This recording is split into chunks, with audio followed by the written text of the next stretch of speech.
Assalamualaikum warahmatullahi wabarakatuh. Waalaikumsalam. Abia lun temayang. Mohon penjelasan. Kamu abia kerja bak pelayaran di tengah laut. Le bulan 3 kadang-kadang kamu wo darat. Monya sembahyang 5 insyaallah. Tapi abia tak sembahyang walaupun di laut. Yang jet ke pertanyaan, kamu abia kiban hukum sembahyang Jumat yang memang sering tinggal. Mohon penjelasan. Karena dalam kapainya lo mabia kan urang Islam menteng. Saudara-saudara gedanyo yang gatnyen kan urang Islam.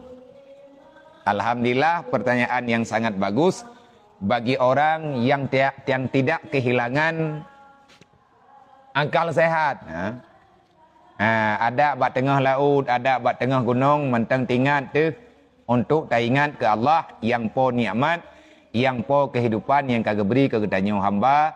Lebih-lebih gedanyo urang main bak tengah laut. Baik tinggal semayang haram tua.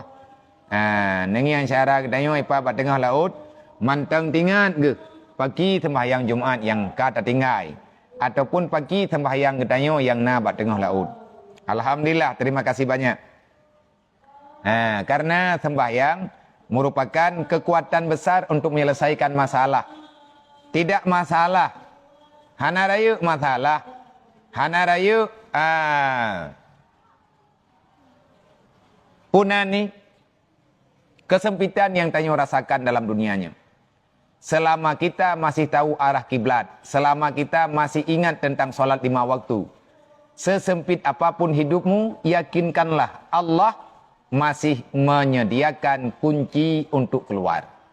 Hanaheng. Selama mantan tingat dekat Allah, mantan tatim semayang, tiuro ti malam 5 waktu, lebih-lebihnya dalam bulan Rajab, bulan giat cok semayang li Rasulullah. Nabi raya tak kepada perjuangan ke semayang, menyata tinggal tengku beruk tak kai katanya. Bet tak tinggal semayang syaram tua. Ada berangkaban mengkarat, semayang yang tak karat, bubek tinggal. Masalah Jumaat bak tengah laut, wajib Jumaat ke orang yang ahli Jumaat. Cuman menyagetanya warna bak tengah laut, kiban tak hadapi sembahyangnya. Yang pertama, hantip bilangan Jumaat. Yang tabok. Lebih-lebih dalam kapai ketanya. Hana mandum orang, memang gak yang ketengah Jumaat.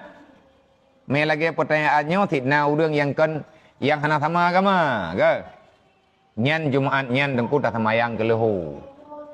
Tapi menyaka kepakat pedang Jumaat, lang kapai pakat semayang Jumaat hormat wate ya.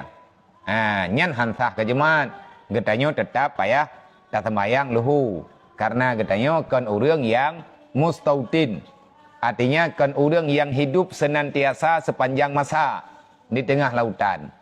Yang sama dia lagi orang bak jalan rayu. Uro malam gayan dalam perjalanan ke? Uro malam gayan gaya laman tau. Dari Medan baju Jawa, dari Jawa Aceh, dari Aceh ke Medan, dari Medan ke Jawa. Tapi gayan bak jalan. Berarti tanya orang musafir. Kemudian tabah nak tinggal bak sabuh tempat. Nan mentang jauh laut. Payah nangkut kai nan tadeng. Lihat tadeng tiap tak bedah kata berangkat lom. Hana batas wilayah. Berarti yang wajib bertanya luhu. Teman menyalang kapainya napakat semayang Jumaat. Nyan Jumaat nyan gekun Jumaat hormat wate.